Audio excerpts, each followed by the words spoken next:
12. It's 1st and 10. 53, ready.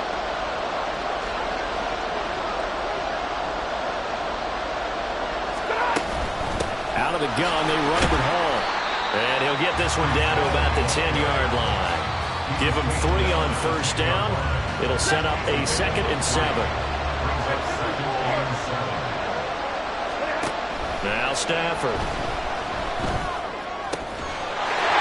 And that's going to be caught for an Eagles touchdown.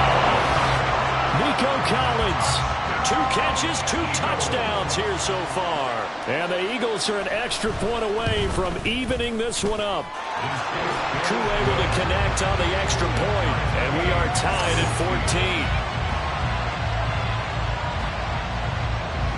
14. This one tied at 14 now as he sends this one away. This taken in at the goal line. And some good special teams coverage as they bring him down just outside of the 15. And New York set to take the field. And that 14-0 lead to begin the ball game, well, that's gone now. Time to regroup. I think even up 2 touchdowns, they knew this wasn't going to be a walk in the park, and I think that's why we would see the head coach going up and down the sidelines telling his team, let's stay with it, let's keep going. It's almost like he knew they were going to make their run at him, and they have. As you said, let's see if they can regroup and get going again. They take a shot downfield there, but it winds up falling incomplete. Here's 2nd and 10. Well, this is taken in. It's complete. And he'll be taken down, but not before they work it across midfield. A big pickup of 38. So the line of scrimmage moves all the way across the 50 now as they come up 1st and 10. He's going to try and go deep again. And this is caught. Touchdown. Drew Brees does it again. 3 first-half touchdown passes for him now. And the Jets will take the lead here in the final minute of the first half. And they're going to get the 2-point conversion. This one's caught. And it stretches their lead up to 8. He hits the big target for the 2-point try. Defenses hate those guys, especially around the goal line. It's hard to decide who you're going to put on him. Are you going to put a smaller corner on him? Are you going to put a safety who doesn't have maybe the same coverage skills? How about a linebacker? He may have the size, but he's not used to really covering in space. That's why the tight end gives you such a great advantage when you're throwing the football. Now after the touchdown, here's Pat McAfee to kick.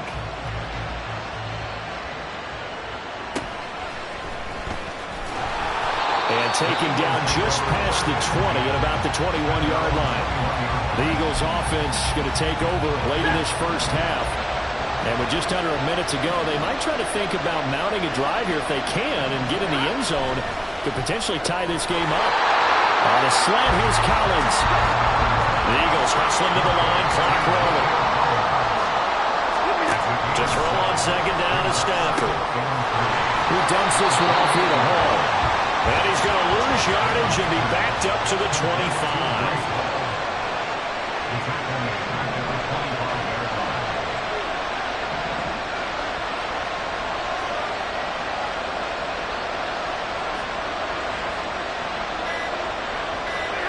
Throwing on 3rd down, Stafford. Pass taken in by his big tight end. Now a loose football. The ball comes out. And this ball recovered by the offense. But remember, they cannot advance it here in the final 2 minutes of the half. So this will be blown dead, and it'll come back to the spot of the fumble. Welcome back. Charles and I settled into the booth ready for quarter number 3. This fielded right at the goal line. Breaks through the contact. And a good effort on the return there. Gets him across the 30, up to the 33. And the Jets going to take over on offense to begin this 3rd quarter. As this offense takes the field to begin the opening drive of the second half, Charles, remember in that first half, good through the air and really all around an outstanding offensive performance. Absolutely. They reached the end zone several times. The passing game working awfully well, and most importantly, partner, yeah, they went to the tunnel with a lead. They come back out with that lead. Absolutely. NFL coaches, we know they're perfectionists in a lot of ways, but they had to like what they saw in that first half. Here's a 2nd and 8. On play action, it's Brees. And this will be swung out here for Counter.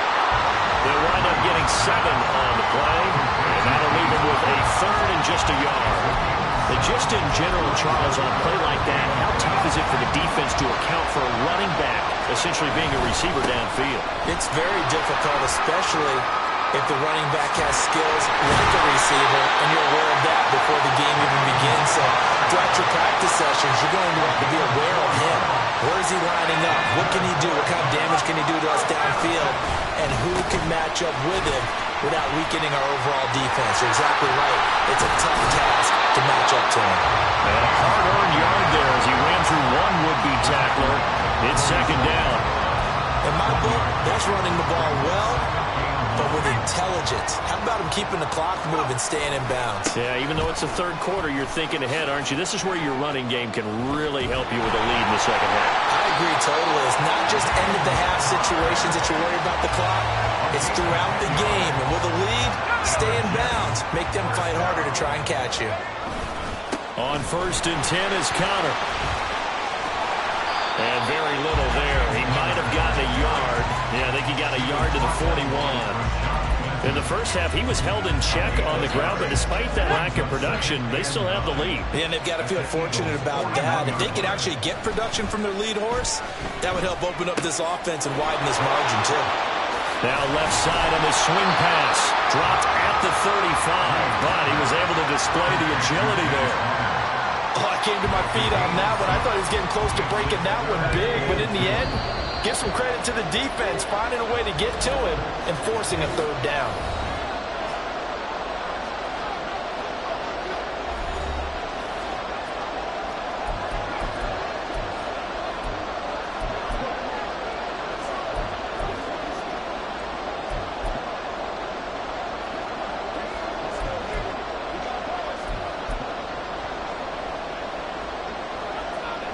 They're trying to keep the drive going. This will be play number 8. It's 3rd and 2. Now Breeze out to his left. He's got his target. That's complete. And they'll have it in the red zone before he crosses over out of bounds. So from inside the 20, here's 1st and 10 at the 18. Into the red zone, it's Breeze. He finds his man, complete. It's Beck. And he is going to lose yardage here. A 2nd and 11 from the 19. Again, it's Breeze. Steps away. And he's unable to hold on to that defensively. A potential game changer, but it falls incomplete. An incomplete pass on that last play, and that means they'll need to come up with something here on 3rd down. Here's a look for the end zone, but that one's going to wind up incomplete. Back-to-back incompletions of what was once a nice drive. Stalled out here. I'm going to give credit to the secondary partner. Never gave up as they gave up a few yards, and they came through on that play to deny that pass and force the 4th down. And he will reach the 8-yard line before going out. Give him a little extra credit there. His head was cool as the play broke down. Didn't force a throw, and in the end, got to show. So a moment to catch our collective breath after the 4th down conversion. Here's Breeze to throw. You are watching Madden Ultimate Team on EA Sports. And he is going to lose yardage here. It'll go as a loss on the play. Not what you need down here. It's going to be 2nd and goal. Breeze now. That's complete right around the 8. That catch good for 8, but still, it's 3rd and goal now. Well, this has certainly been a nice drive with the way they've spread the football around. Here, they even get the fullback involved in the passing game. That's got to cause a lot of consternation on the defensive side. You've got to cover him, too. That makes things really difficult. Now on 3rd down, that pass knocked down in the backfield and incomplete. I think he's as fine with that incompletion as a quarterback can be, in all honesty. He avoided his first sack of the game. Touchdown, Jets. 4 touchdown passes now for Drew Brees. And the Jets have opened up a 2-touchdown lead here in this 4th quarter.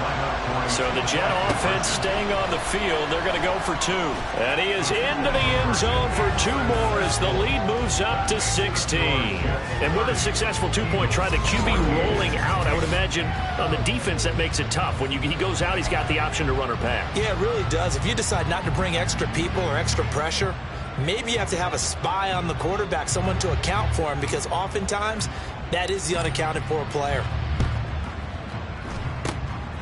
And the Eagles dodge a bullet. They cover it up. Well, fourth quarter, they felt like they needed the football back. Unfortunately, they couldn't get it. And I know we brought analytics into the game, and someone has said here that the data says that when a team's expecting an onside kick, 80% of the time, the team expecting it, they do actually recover the ball, which is what we saw here. I just wonder if that number is much more of a anecdotal type of a number. Kind of like when the coaches tell us, well, when you score on special teams, 93% of the time you win the game. I'm still waiting to see that number is empirical. They'll try again here. 2nd and 10. Here's Stafford. And he comes back with one complete. Touchdown, Philadelphia. Jonathan Mingo, 52 yards. And the Eagles get a bit closer. Eagles will set up for the 2-point conversion. Stafford's going to try and throw for it. And this is intercepted. And that should do it. Picked off by Roquan Smith. It's interesting that when it comes to 2-point conversions, even heavy run teams tend to throw the ball in these situations. In this case, this one was intercepted. Yeah, they weren't fooled. They were ready for the pass, picked it off. And that's why you have your hands team out there on the field. Those are the best guys ready to make that play. And let's face it, it was executed well. It wasn't a bad kick. It wasn't anything like that. Just that the normal outcome actually came to play. Analytics will tell you it's a very low possibility. And now off to the races down the right side. And finally down he goes as they work it inside the 10 to the 7. Now a chance to make that big play really hurt. It's 1st and goal just outside the 5. They'll run here with Connor. And now we're going to get a timeout defensively. So another stop. 1:50 left in the football game. And the ball smacked down on the 5-yard line. Here's 2nd and goal. Now, meanwhile, here's a 2nd down throw that's knocked away and incomplete. I see the surprise in your face there, partner. That is a rare incompletion from him. He's been on point this entire game. He has percentage completion-wise way up. Not that time. And he'll be brought down here at the 3-yard line.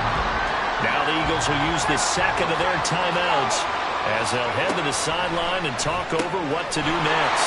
It's complete. Swings it out to his running back.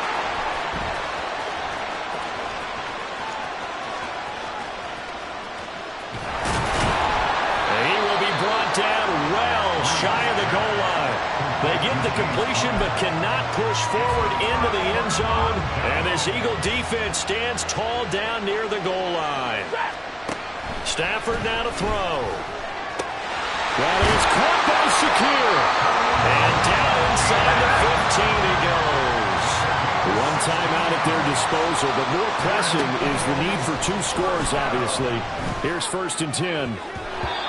A throw there, but that's going to wind up incomplete. To give you an idea of how accurate he's been throwing the football, we're in the second half. That's just his 2nd incompletion. Well, if he's that locked in, that means everyone's locked in, because to me it's like throwing a no-hitter in baseball. The pitcher may get the credit, but a lot of people making plays behind him in the field. Now a 2nd down throw for the end zone, but it's incomplete. Now the question is obvious. Do you try to kick the field goal right here knowing that you need 2 scores? I would be thinking about it if I were on that sideline.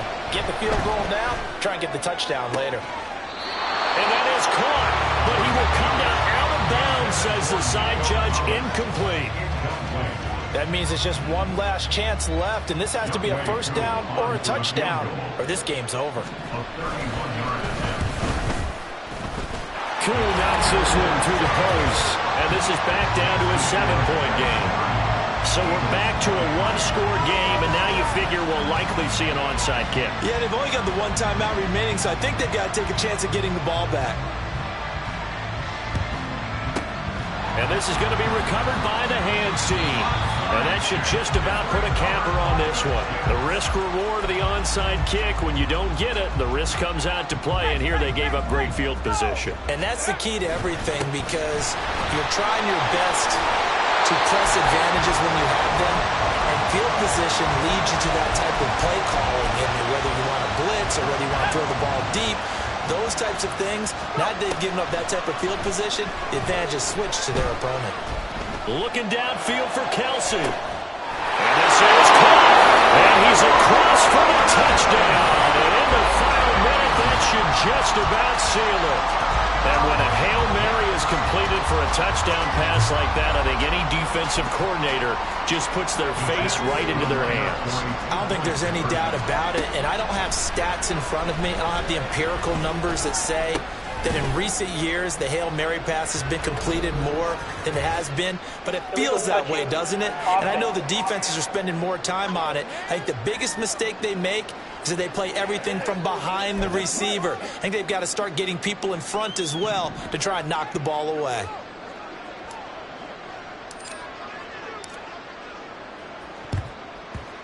And the Eagles hands team able to cover it up.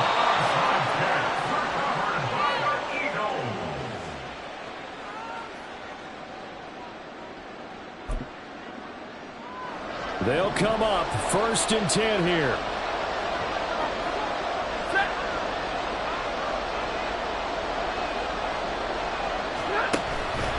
Off of play action. Here's Stafford. He's got Mingo. And he'll go out of bounds inside the 15-yard line. Here's 1st down.